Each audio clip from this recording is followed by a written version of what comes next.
Let's go to Harry, who is a Welsh and Norwich fan. All right, Harry. H-Dog.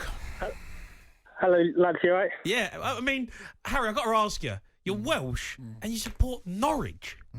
I mean, you couldn't get further away from Wales.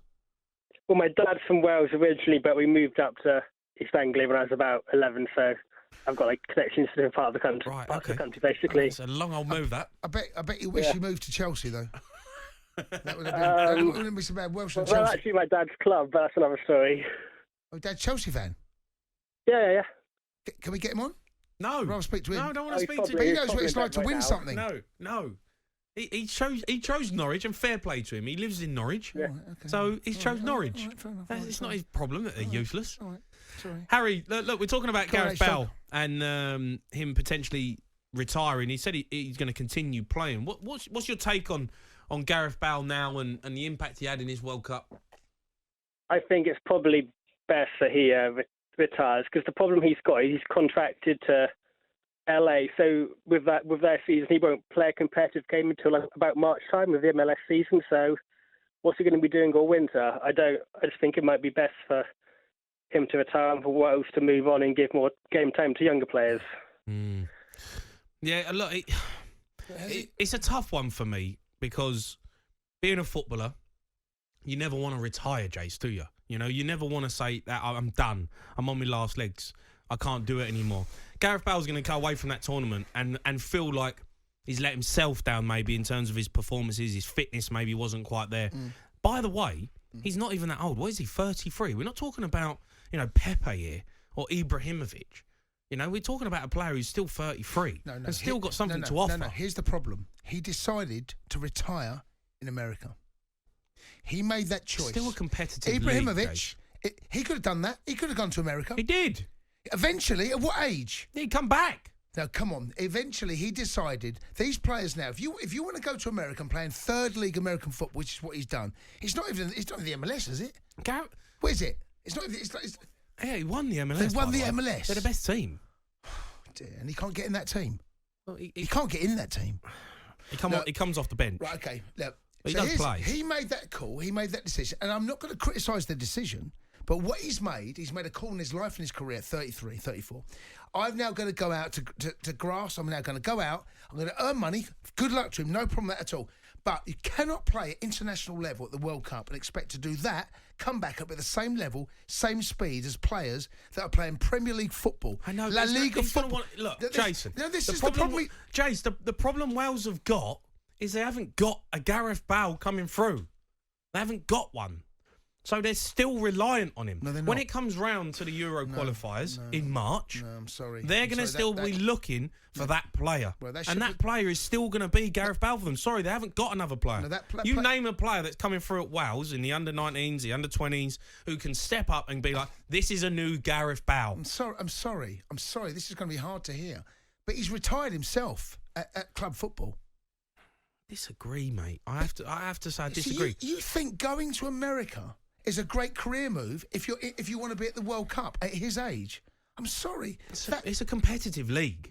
Look, he hasn't performed in the World Cup. No, I'm sorry. At his age, and Harry, who's a Welsh fan, and I'm sure there's a lot of Welsh fans out there who will say the same thing, Jason. But for me, I've been a player. I know what it's like when you're coming to the end of your career. You're running out of legs a little bit. You still believe in yourself that you've got more in the tank. You've got more to give. And if Wales continue to pick him, he's going to come away from this tournament and say, I want to do more. I don't want that to be my last hurrah. Well, I think you've got to look at that. You can't. The hands of clock don't stop turning, right? They don't. They keep turning. You're not going to be able to turn back the hands of the time, and that's what's happening here right now.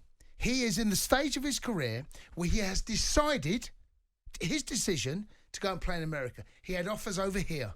He had offers. All right, but you tell Ronaldo's going to go and play in Saudi Arabia potentially.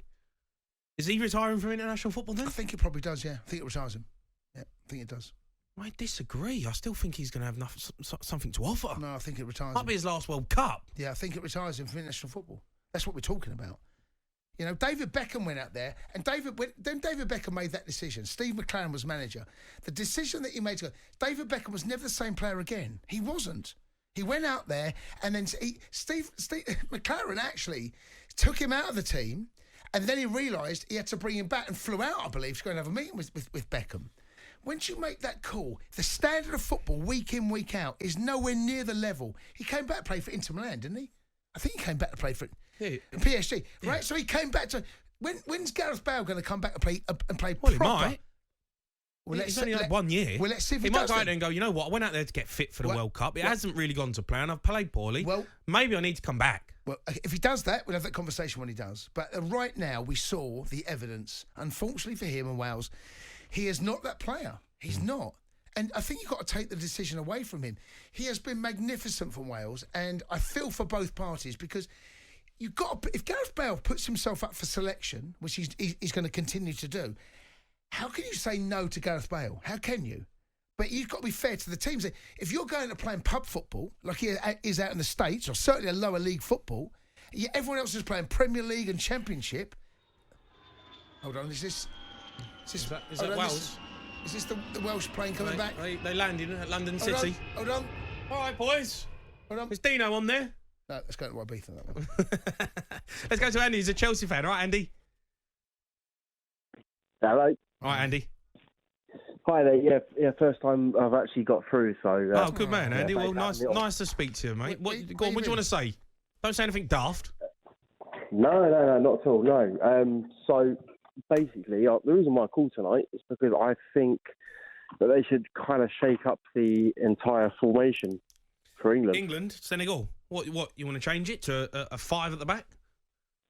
No, not a 5 of that. I think that's a daft strategy anyway. Go on. I was thinking 4-4-2. What? They've got so much firepower. Why don't utilise it? Who are you playing? Well, up front straight away, I'll do Harry Kane and Marcus Rashford. Mm-hmm. On the left and the right? Left, I'd have Mason Mount. Yeah. And then inside him, I'd have Phil Foden. And then inside him, I'd have Jude Bellingham. And then inside him, I'd have Kieran Trippier. Which, obviously, I know that means that Declan Rice gets left out. Hold on. What is this? Hold on. Andy. What date is it? You winding us up here? You playing Mason Mount and Phil Foden in midfield? Yeah. And then who? Well, obviously, I'd have Jude Bellingham alongside him on the right centre. Hmm. And then right of him, I'd have Kieran Trippier. Are we playing Kieran Trippier, right wing? Well, no, it's almost like right wing back, isn't it? So. You're playing 4-4-2. Yeah. So that's your 4. What?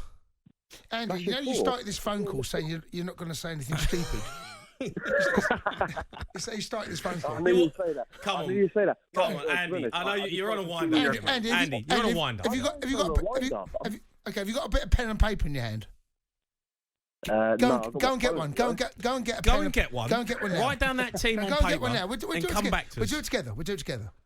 No, we'll do it after the break. Right, Because I want to take Andy over because he's playing Mason Mount and Phil Foden. He said he wouldn't say anything stupid. He was going to say anything daft. Yeah. It's probably the most ridiculous thing I've ever heard. No, he's playing 4-4-2. 4-4-2 wing backs. Sam Allardyce. We're going back to Steve McLaren. We're going to Sven. We're going back to Sven.